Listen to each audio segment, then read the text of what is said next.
The cranberry sauce was sliding off my plate when I noticed my nephew hadn't touched his food. He was 7 years old, small for his age, and he was sitting at the corner of my sister's dining room table the way a stray dog sits when it's been kicked too many times. Shoulders pulled in, knees together, eyes on the napkin. My sister Holly had bought one of those big farmhouse tables off Wayfair last spring, the kind with the live edge and the reclaimed wood, and that table felt enormous around him, like it was trying to swallow him whole. I'd flown in from Denver the night before. Holly and her husband Garrett had moved out to a new development in Cary, North Carolina about 3 years ago, one of those subdivisions where every house has the same beige siding and the same pin-straight magnolia in the front yard. I hadn't been to their place since the housewarming. They always had reasons. Garrett's work, Holly's renovation, the dog, the flu. The carpet guy was coming Tuesday. I'm a pediatric ER nurse, 23 years at Children's Hospital, Colorado. I've held kids with skull fractures their stepdad said came from falling off the couch. I've sat with 5-year-olds who flinched when I pulled up their sleeve to put in an IV. You learn the look. It's not a look exactly, it's more like a frequency. A child's body humming at the wrong pitch. My nephew Theo was humming at that pitch. "Hey bud, you're gonna let that turkey get cold," I said. I tried to make it light. The whole table was loud. My mom telling some story about the choir director at her church. My brother-in-law Garrett refilling his bourbon for the 3rd time. Holly bustling between the kitchen and the dining room with that tight little smile she'd been wearing all afternoon. Nobody else seemed to notice the kid wasn't eating. Theo looked up at me. Just for a second. His eyes were the same color as his mother's, hazel, with a little bit of green when the light hit them right. But there was nothing behind them. No, that's not true. There was something behind them. No, that's not true. There was something behind them. Something that didn't belong in a 7-year-old. "I'm not hungry, Uncle Wesley," he said. Holly's head snapped around like she had a sensor for that kind of thing. "Theo, baby, don't be rude. Uncle Wes flew all the way from Colorado to see you. He's not being rude, Hole. It's fine. He's being dramatic. He does this." She came over and put her hand on the back of Theo's neck. Just rested it there. The kid froze. I mean froze. Like a rabbit when it hears a hawk overhead. He gets like this around people he doesn't see often. "Don't you, Bug?" Theo nodded. He didn't look up. Garrett laughed from the head of the table. He was a big man, my brother-in-law. Not fat, just one of those guys with thick wrists and a permanent 5 o'clock shadow. He sold commercial HVAC systems, made stupid money doing it. Kids gotta toughen up. I told him this morning, you sit at the big table with the family. You act like you belong there. He's 7, Garrett. He's 7, and he's coddled. The conversation moved on. My dad started in on the Carolina Panthers. Holly brought out the pie, but I watched Theo. I watched him the way you watch a patient when their O2 sat starts to drop and you're trying to figure out if it's the pulse ox or if you're about to call a code. After dinner, when everyone was in the living room with coffee and Garrett had switched from bourbon to something he called the good stuff, I found Theo in the half bath off the hallway. The door was cracked. He was standing on the closed toilet lid, looking at himself in the mirror over the sink. Not in a vain way. In a way that made my stomach turn over. Like he was checking for something. Like he was making sure he was still there. "Hey, T." He flinched so hard he almost fell off the toilet. I caught his elbow, helped him down. He weighed nothing. I could feel every bone in his arm through his Thanksgiving sweater, which had a little turkey on it and was, I noticed, 2 sizes too big. "Sorry, buddy. Didn't mean to scare you." "I'm okay. You want to come help me with something? I bought your mom a fancy coffee thing, this French press, but I can't figure out the box." He shook his head. Tiny little shake. I crouched down. The bathroom was small enough that I could put one hand on the door frame and one on the vanity, and I made sure I wasn't blocking the door. You learn that in my job. Never block a scared kid's exit. "Theo, you can tell me anything, you know that, right? Anything in the whole world. I'm your uncle. That's like a special job. Uncles, they're safe people." He looked at me for a long time. His lower lip started doing this thing, this little vibration. "Kids do that right before they cry." "Uncle Wesley," he whispered. "Do you have a garage?" It was such a strange question I almost laughed. "Yeah, buddy, I have a garage. Does it hurt people?" I felt the floor of my chest drop out. Theo, I said. I was trying to keep my voice level, trying to use what we call the calm voice, the voice you use when you're telling a parent their kid needs to be life-flighted. Theo, does your garage hurt people? He nodded. Once. Tiny. Buddy, who's in the garage hurt. His mouth opened. I could see him trying to make the words come out, and then I heard Garrett's voice from the living room. Theo, where'd you get to, sport? The kid's whole face changed, closed up. Like a fist. I gotta go, he said. He pushed past me, and as he did, his sweater rode up on one side just for a second, and I saw the bruise on his lower back. Not a scrape, not a fall. A bruise the shape and size of a man's thumb pressed in hard. He was gone before I could say anything else. I sat on the edge of the bathtub for a full minute trying to make my hands stop shaking. I didn't sleep that night. I was staying at my mom's place across town, in my old childhood bedroom, which she'd turned into a guest room about a decade ago, but still had my high school baseball trophies on the dresser. I lay on my back and looked at the ceiling, and I thought about every shift I'd ever worked, every kid I'd ever reeled into Bay for. I thought about all the times I told a med student, trust the kid. Trust what the kid's body is telling you. Kids don't lie about this. And I thought, my sister. My own sister. Holly, who used to braid my hair when I was 6 because I'd asked her to and she thought it was funny. Holly, who cried at my dad's retirement party. Holly, whose hand on the back of her son's neck had made him freeze like prey. Around 4 a.m., I got up and I made a list on the back of a CVS receipt. I wrote, bruise, thumb pattern, lumbar. I wrote, garage. I wrote, flat affect, dissociation behaviors, food refusal, body too small for age. I wrote, mother does not protect. Then I underlined the last one twice. I called in to my charge nurse the next morning and told her I needed an emergency week off. Family thing. She didn't ask. She's known me long enough. Then I drove to Holly's neighborhood. I told Holly I was driving up to Raleigh to see an old buddy from nursing school. She believed me, or she pretended to. Garrett had already gone to work. I knew that much, because I'd seen his calendar magnet on the fridge the night before. He left at 6:40 every weekday, drove to Charlotte, didn't come back until after 7. Holly worked from home as a bookkeeper for her dad's old accounting firm. But on Tuesdays, she went to a women's Bible study at the church on Tryon Road from 9 to 11:30. It was Tuesday. I parked 2 streets over and walked. I had a baseball cap on. I felt like a criminal, and I guess I was one technically. I had been to their house exactly 4 times. Each visit Garrett had given me what he called the tour, but he'd always kept his hand on the small of my back and steered me away from certain doors.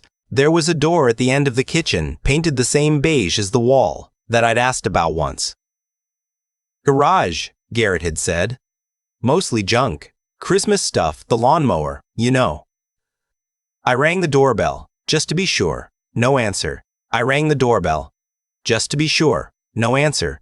I rang again. Then I walked around to the back. Through the gate they never locked because Holly's golden retriever, Biscuit, was an indoor dog, and they had no reason to. The spare key was under a fake river rock in the planter by the back patio. Holly had told my mom about it at Christmas 2 years ago, complaining that Garrett was always losing his. My hands were shaking when I unlocked the slider.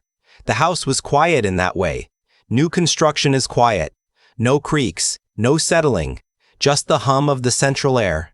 Biscuit came trotting up to me, wagging her whole body, and I knelt down and rubbed her ears and whispered, "Hey girl, hey good girl," and felt like the worst person in the world for using a dog as a calming mechanism while I broke into my sister's house. The garage door, the one off the kitchen, had a deadbolt from the inside.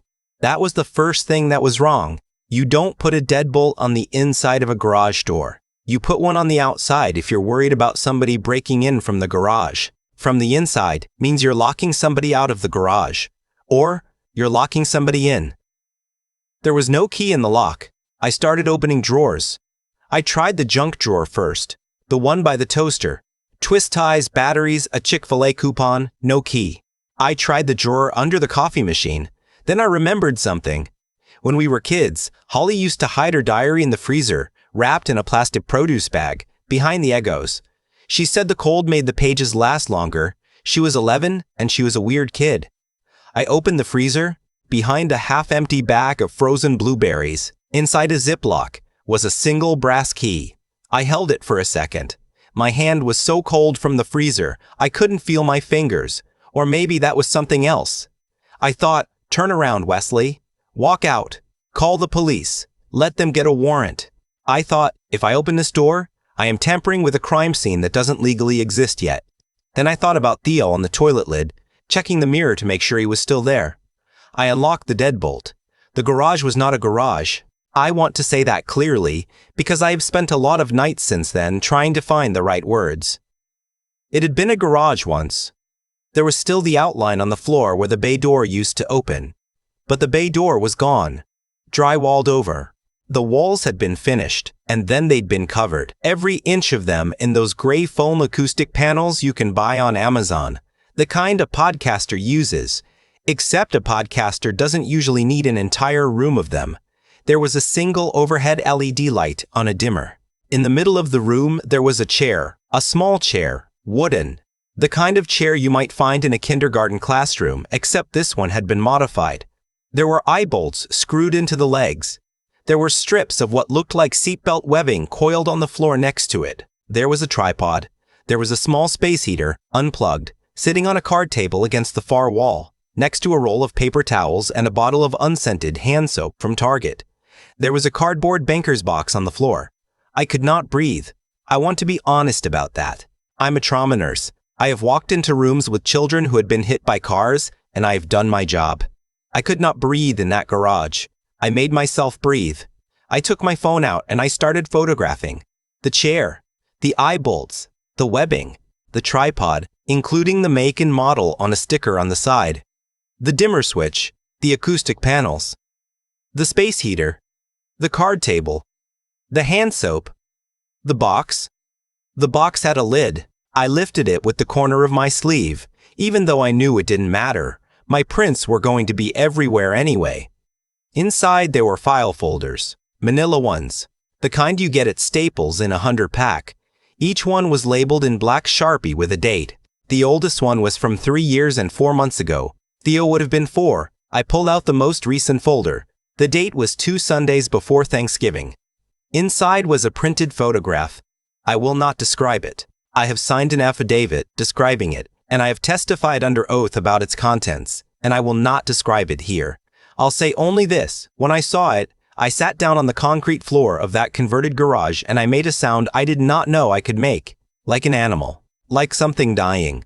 There were 87 folders. I photographed the box, the labels, the contents of the most recent folder, and 2 others. My hands were shaking so badly I had to retake half the shots. Then I took the most recent folder and one of the older ones, and I shoved them inside my jacket against my chest. I knew even then that I was probably destroying the chain of evidence. I didn't care. I wanted something a defense attorney couldn't make disappear. I closed the box. I closed the door. I locked the deadbolt. I put the key back in the Ziploc, back in the freezer, behind the blueberries. I wiped down the freezer handle with my sleeve, knowing it was useless, knowing my DNA was probably already on a dozen surfaces from previous visits, but doing it anyway because I needed something to do with my hands. I had just stepped back into the kitchen when I heard the garage door, the outer garage, the one I hadn't realized still existed because it was on a different part of the house, the one for Holly's pilot. I had 30 seconds, maybe less. I went out the slider.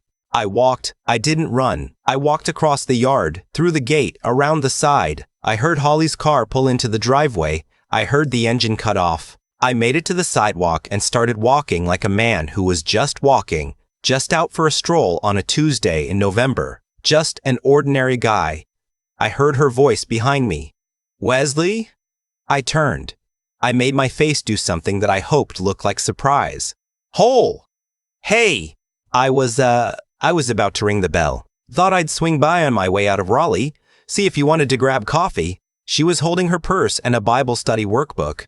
Her eyes went past me to my car parked 2 streets down, which she couldn't actually see from there, but which I think she was looking for anyway.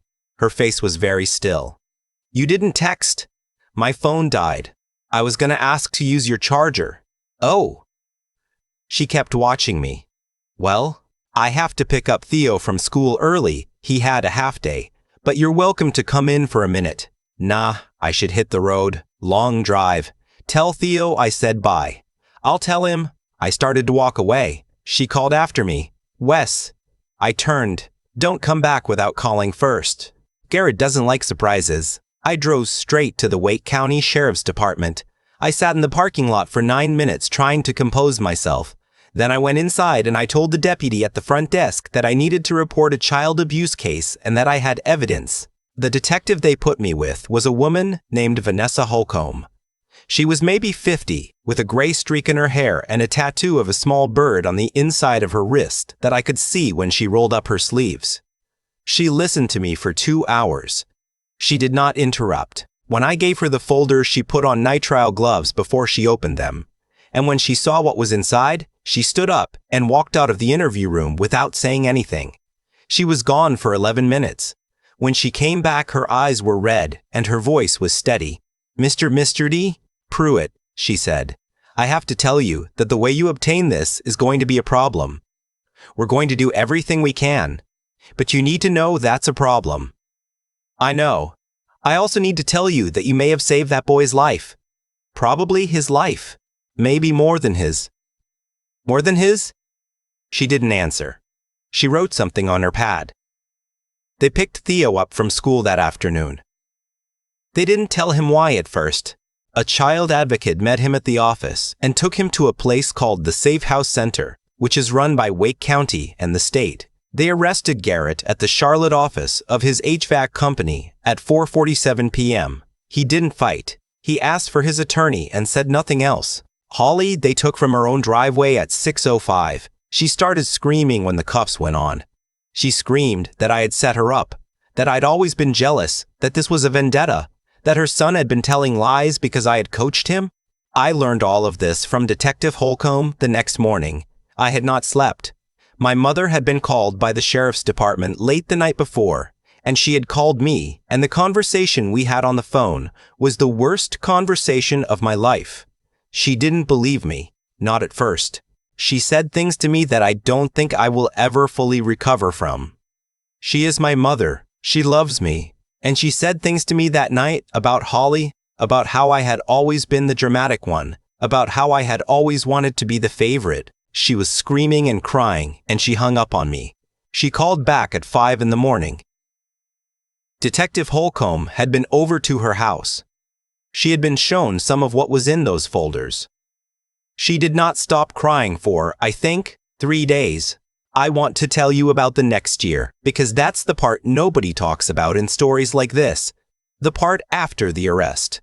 People think the story ends when the bad guy gets cuffed. The story does not end then. The story is that the prosecution moved slowly. Garrett hired a defense attorney from Charlotte, who specialized in white-collar but had, the firm's website mentioned, experience with sensitive matters. He pleaded not guilty. He claimed I had planted everything. He claimed Theo was a troubled child with a history of false statements, which was easy to manufacture because Theo had been in therapy on and off since he was 4, and there were progress notes. The story is that Holly took a plea about 14 months in. She testified against Garrett in exchange for a reduced sentence.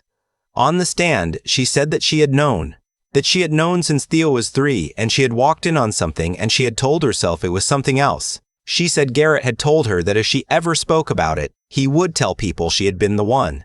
He would tell people he had walked in. He had photographs that he could doctor, he said, to make it look like her. She said she had believed him. I sat in that courtroom, and I listened to my sister say these things, and I felt nothing.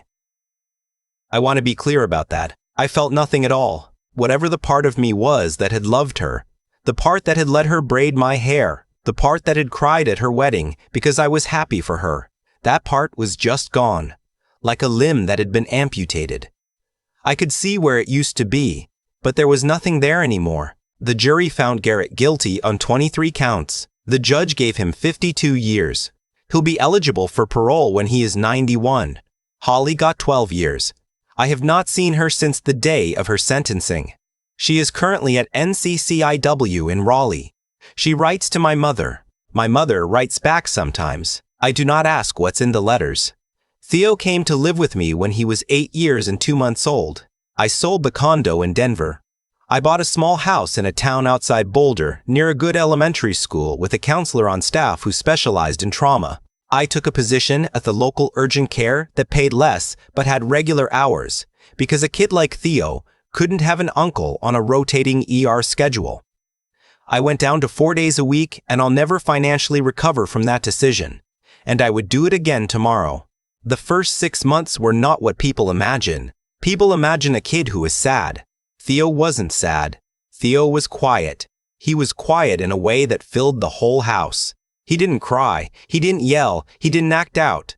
He just watched. He watched me make breakfast. He watched me fold laundry. He watched me on the phone. He was, I realized later, learning whether I was safe. He was studying me the way an animal studies a new enclosure. He flinched the first time I raised my hand to scratch my own head. We saw a therapist named Dr. Reyes twice a week. She specialized in childhood complex trauma. She taught me about something called the window of tolerance and something called co-regulation and a lot of other things I had to write down on Post-its and stick on my fridge. He had nightmares for about a year. Most nights I'd hear him at 2 or 3 in the morning, not screaming, just whimpering, very softly. The first time I went into his room and turned on the lamp, he had wet the bed and he was apologizing before I'd even said anything. He thought he was going to be hit. I told him I was going to pick him up and carry him to the bathroom, and we were going to take a warm shower, and then I was going to change his sheets and we were going to read a book together. I told him he had done nothing wrong. I had to tell him that 100 times that first night. I had to tell him that every night for about 4 months. He started eating around month 3. Really eating. He'd been on the 3rd percentile for weight. By the time he was 9, he was at the 40th. By 10, the 60th. He grew 4 inches in 1 year. He looked like a different child. He was a different child. The first time he laughed in my house, really laughed, was over something my golden retriever Murphy did. I forget what, knocked over a cup or something. Theo laughed and then he looked at me with a kind of terror like he had broken a rule he didn't know existed. I laughed too, very deliberately, and I said, "Murphy's a goofball, isn't he?" And Theo looked at the dog and then at me, and his face did something I'd never seen it do before. He smiled, not a polite smile, a real one. I went into the kitchen and I cried into a dish towel for about 10 minutes. He's 12 now. He plays catcher on his middle school baseball team. He's terrible at math and brilliant at drawing. He has a best friend named Owen who comes over every Saturday, and they spend 6 hours building things in Minecraft and arguing about which Marvel movie is the best. He calls me Dad. He started doing that when he was 9. He just slid into it one day at a parent-teacher conference when his teacher said, "And what does your dad do for work?" And Theo said, without missing a beat, "He's a nurse." And afterward in the car, he was quiet for a long time, and then he said, "Is it okay if I call you Dad?" Like, all the time? And I said it was okay. It was more than okay. The adoption was finalized when he was 10. The judge was an older man with silver hair and a kind face, and when he asked Theo if he understood what was happening, Theo said, "Yes, sir. My Uncle Wesley is going to be my dad on paper now, too." The judge smiled and signed the order and gave Theo the pen as a keepsake. Theo still has the pen on his desk. Last year, a woman emailed the Safe House Center where Theo had first been taken. She had read an op-ed I'd written, anonymously, for the Charlotte Observer about the signs of abuse and what to do if you saw them in your family. She was 68 years old. She wrote that she had been a child like Theo, in a house in Asheville in 1962, and that nobody had ever come for her. She wrote that she had never told anyone, not her husband of 41 years, not her 4 children, not her own mother before she died. She wrote that reading what I'd written had made her cry for a whole day, and that she didn't know why she was writing this email except that she wanted somebody to know. I wrote back to her.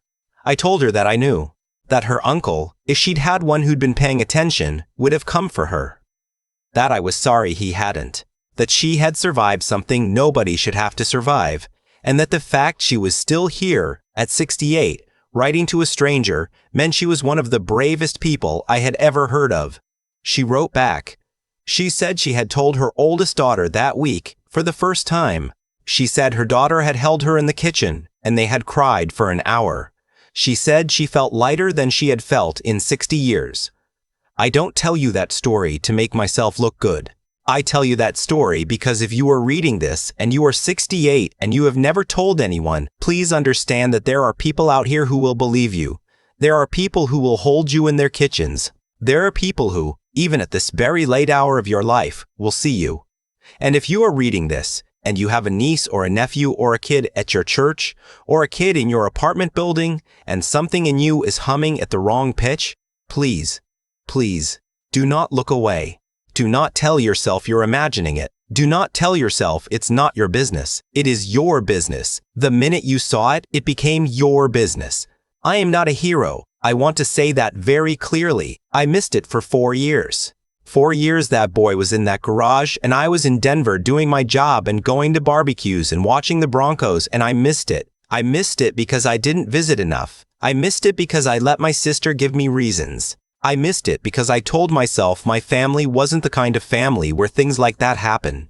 Every family is the kind of family where things like that can happen. The only thing I did right, and I will think about this until the day I die, is that on the 5th year, on the day I sat across from him at a Thanksgiving table and saw his shoulders pulled in, I trusted what I saw. I went into a bathroom and I crouched down and I asked the right question. And when he gave me the answer, I believed him.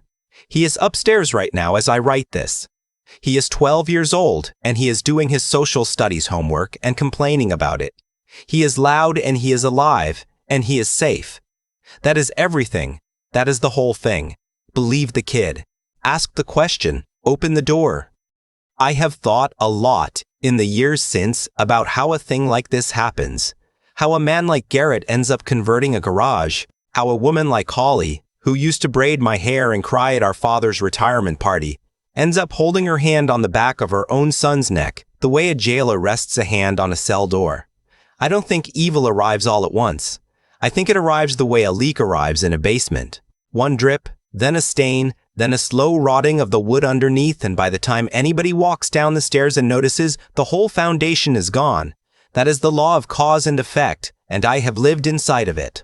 Every small choice I made in those 4 years I missed. Every time I let Holly cancel a visit. Every time I told myself the bruise on her arm at Easter was probably nothing. Every time I shrugged and said, families are complicated. Each of those was a single drip. And on the other side of the country, in a converted garage in a beige subdivision in Cary, the foundation of a child's life was rotting because of those drips. Mine and everyone else's. What I want to leave you with is not a sermon. I am not the kind of man who gives sermons. I am a pediatric nurse from Denver who failed his nephew for 4 years and then, on the 5th, managed not to fail him one more time. I have learned that doing right by someone is not a single grand gesture. It is the small, daily, unglamorous work of paying attention, of believing children when their bodies tell you something, of not letting the people you love give you reasons that don't add up. That is what I would call integrity, and it is the hardest currency to earn and the easiest to spend without noticing. I have learned that intelligence is not how much you know. It is the willingness to trust the small voice in your gut when it contradicts the louder voice in your head that wants everything to be fine.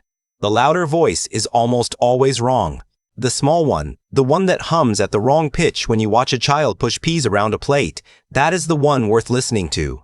And I have learned about endurance, which I used to think meant being tough. It doesn't. Endurance is showing up at 4 a.m. to a kid who has wet the bed, and changing the sheets and reading a book, and doing it again the next night, and the next for months.